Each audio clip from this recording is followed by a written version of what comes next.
The House passed a bill on guns known as Concealed Carry reciprocityThe. The bill was tied to a fix in the National Criminal Database used in background checks. The House of Representatives approved legislation Wednesday loosening gun regulations and allowing those with permits to carry concealed weapons to legally travel with those firearms to other states, a top priority of the National Rifle Association.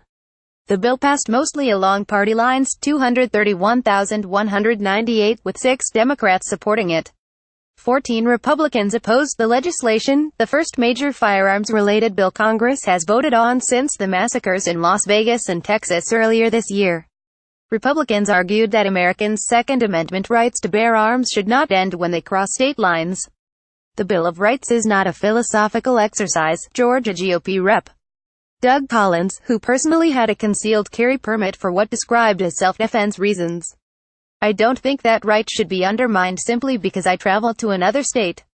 Democrats angrily denounced the legislation, known as Concealed Carry Reciprocity. Rep. Elsie Hastings, a Florida Democrat, called the bill a disgraceful handout to the powerful gun lobby and gun manufacturers, and said the party's initials GOP should stand for guns over people. The NRA had fiercely lobbied for its passing. This vote marks a watershed moment for Second Amendment rights, said NRA Executive Director for Legislative Action Chris Cox. The Concealed Carry Reciprocity Act is the culmination of a 30-year movement recognizing the right of all law-abiding Americans to defend themselves and their loved ones, including when they cross state lines. North Carolina GOP Rep. Richard Hudson, the author of the bill, recounted a story on the House floor about a woman from Pennsylvania with no criminal record who held a concealed carry permit for her pistol, which was not recognized when she traveled to New Jersey, and was later jailed. "Are you serious? We have to make sure that never happens again," Hudson said.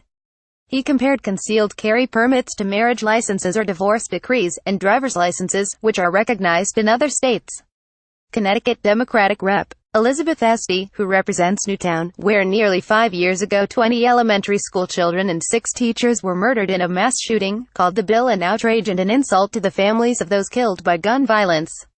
Wednesday's vote marked the first time since Newtown that the House took up any significant gun legislation, something several Democrats raised, citing recent mass shootings in Las Vegas and Texas without any action on proposals related to those incidents. Former Democratic Rep. Gabby Giffords, a survivor of a mass shooting that left her seriously wounded, dug up old tweets, Facebook posts and press releases from Republican lawmakers who voted for the concealed carry bill where they offered their thoughts and prayers. Giffords retweeted these posts, adding that those good wishes won't get the job done when it comes to stopping gun violence. Thoughts prayers alone will not prevent the next horrific tragedy. I'm disappointed that it dare Alyssa just voted to weaken our gun laws. This is not the kind of leadership our nation deserves, Giffords tweeted at Republican Rep. Dare Lisa in just one of nearly 40 responses she had sent out. Many Democrats were also incensed that the bill was merged with 2 other measures with bipartisan support.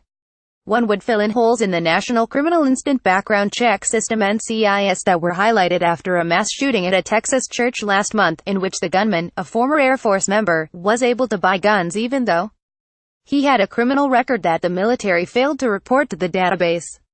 The other would direct the Bureau of Justice Statistics to study all crimes involving firearms and report back to Congress in 6 months about how many involved weapons with bump fire stocks, accessories that can allow semi-automatic weapons guns to fire at a rate similar automatic ones. The shooter responsible for killing 58 people and injuring nearly 500 more attending a Las Vegas concert in October used bump stocks to direct large amounts of ammunition on the crowd, and members from both parties have called for a ban on them. Hastings predicted the measure was going nowhere in the Senate, where Republicans control the chamber but would need backing from 8 Democrats to avoid a filibuster.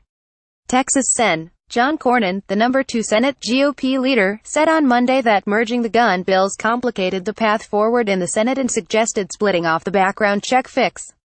He has a bipartisan bill on that issue with Connecticut Sen.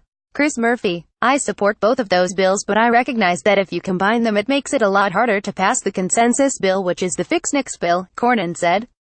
And I think it's important enough that we ought to handle those sequentially, would be my advice. This story has been updated and will continue to update with additional developments. CNN's Ted Barrett and Caroline Kenny contributed to this story.